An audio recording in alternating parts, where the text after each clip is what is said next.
Les dragons sont probablement, de toutes les créatures magiques, celles qui ont le plus inspiré les écrivains et scénaristes au cours des derniers siècles. En effet, on prête aux dragons des symboliques bien particulières. Par exemple, celle des inondations, des tremblements de terre ou encore de la destruction. Mais pas que. Dans certaines croyances, le dragon est un animal d'une sagesse infinie, défenseur de la nature. Dans le monde de l'audiovisuel, il est aussi le garant du feu, de l'air et de la terre. Cet animal aux 1000 facettes, souvent considéré comme mal connu, est représenté sous de nombreuses formes, surtout dans les croyances asiatiques. Aujourd'hui, nous allons découvrir quels sont les plus grands dragons du cinéma et quelles sont leurs qualités et leurs défauts. Comme toujours, certains risquent de vous surprendre, alors que d'autres vont vous paraître particulièrement familiers. Comme toujours, pour découvrir notre top 10, installez-vous confortablement, prenez votre petite collation et votre boisson et éteignez les lumières. Si c'est fait, préparez-vous à vivre cette vidéo intensément et à découvrir un monde magique qui va vous époustoufler. Attention, on commence. Numéro 10. Falkor. En parlant de dragons mythiques, comment ne pas parler de Falkor? Falkor n'est autre que le dragon iconique du film L'Histoire sans fin, sorti en 1984. Ce petit pote bourré d'empathie a su devenir de plus en plus attachant au fil des minutes du film et est le meilleur ami du héros, Atreyu. Le dragon a une tête de chien et pourvu de 6000 écailles en plastique, mesure 13 mètres dans sa version originale. Aujourd'hui, la version restaurée de cet emblème de notre enfance est exposée au parc Bavarial Filmstadt, près de Munich. Mais attention, il s'agit d'une reproduction. Le dragon initial n'a pas survécu au poids des années. Falkor n'a pas toujours eu ce nom. Dans le livre dont est tiré le film, il s'appelait Fushor. Il reste cependant le personnage du monde imaginaire de Fantasia le plus connu à ce jour. À titre d'information, Falkor est un dragon porte-bonheur et une super boule de poil qui fait encore rêver. Numéro 9. Elliot.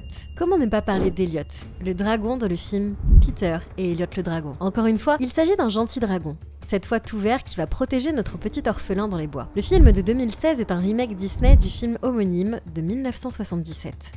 Les techniciens sur le projet ont souhaité créer un dragon certes impressionnant, mais pas trop gros non plus, pour donner du sens aux scènes où il parle avec Peter. Le résultat est clairement bluffant, surtout avec la magie de la technologie qui le rend beaucoup plus humain. Du coup, le film est un succès, et l'histoire étant suffisamment éloignée de la version initiale, remporte des avis si positifs qu'au final, on a pensé à une histoire originale. Bref, tout bon pour ce dragon qu'on adore, peu importe son âge. Numéro 8.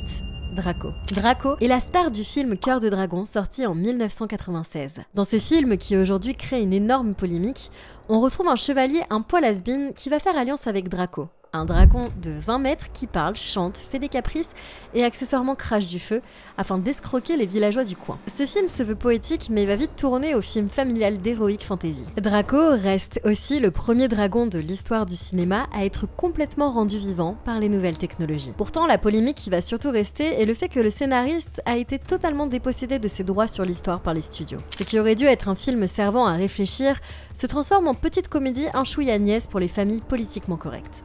Mais quoi qu'il arrive, Draco reste un dragon charmant avec qui on aimerait bien passer une après-midi à discuter chamallow. Numéro 7, Vermithrax péjorative. Ok, donc là on a affaire à notre premier vilain du classement, et pas qu'un peu, puisque dans le film, un royaume va devoir sacrifier ses jeunes femmes vierges afin de calmer la grosse bébête de 27 mètres. Dans le film de 1981, nommé Demon Slayer, ils y vont fort sur la dangerosité de ce dragon d'apparence rouge qui crache du feu.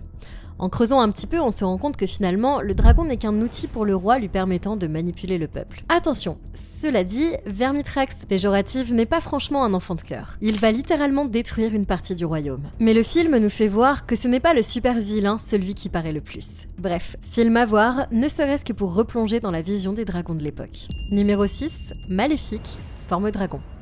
Dans le film de 2014 Maléfique, qui représente une Angelina Jolie complètement différente de ce que l'on peut voir d'elle, on découvre une toute autre histoire que celle du dessin animé. En effet, si le personnage animé est malveillant, sournois et intraitable, celui du film est tout autre. On y découvre une super vilaine avec des sentiments, une histoire, un vécu sombre et teinté de trahison.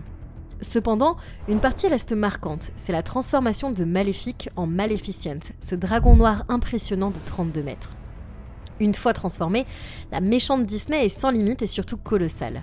De plus, en dragon, on peut dire qu'elle est inarrêtable.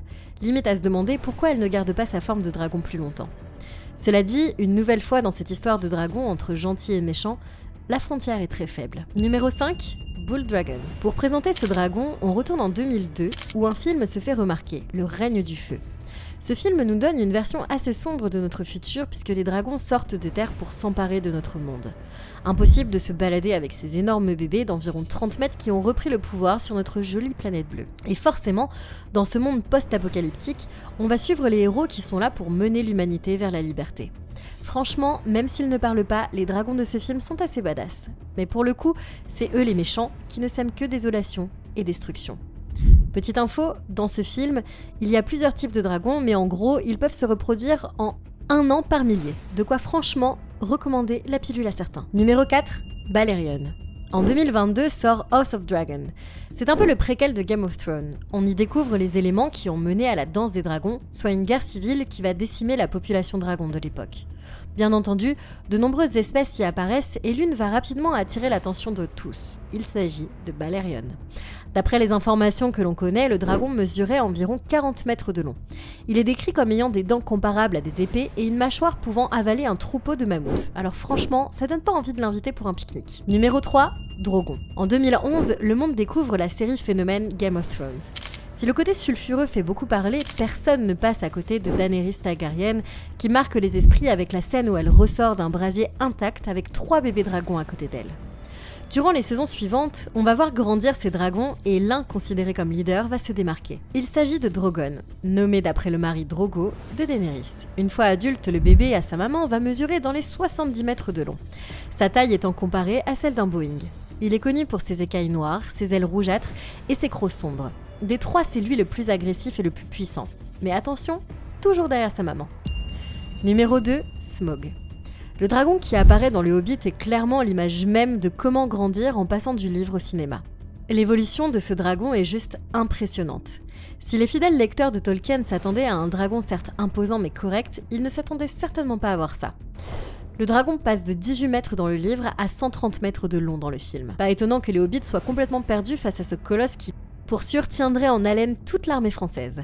Il est à noter que Smaug est devenu clairement un emblème pour les jeunes d'aujourd'hui en recherche de dragons mythiques. Smaug est décrit comme un dragon rusé et cruel, le dernier des grands dragons, et il aurait environ 180 ans lors de sa mort. D'après la légende, il aurait été le plus grand allié de Sauron lors de la guerre de l'Anneau. Numéro 1, King Ghidorah. Pour notre numéro 1, nous sommes très fiers de citer le dragon à 3 têtes, 2 queues et 2 ailes géantes. J'ai nommé King Ghidorah.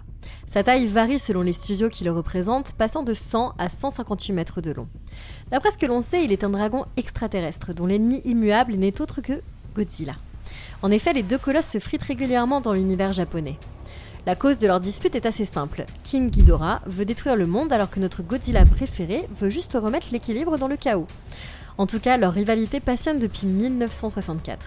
Le dragon est doté de pouvoirs super intéressants dont des éclairs gravitationnels, des capacités télépathiques et un pouvoir de régénération rapide. Un vrai héros des temps modernes. Enfin, du moins si son but n'était pas de nous détruire. Voilà donc notre petit classement des dragons les plus grands du cinéma. Alors oui, effectivement, on pourrait citer Super Shenron, mais étant un dessin animé, nous avons souhaité rester raccord avec le thème. Alors, est-ce que tu es d'accord avec notre classement ou tu penses qu'il en manque ? Le monde des dragons est si vaste que peut-être nous en avons laissé de côté. À toi de nous le dire en commentaire. Et surtout, n'oublie pas de liker et de t'abonner à la chaîne. À bientôt!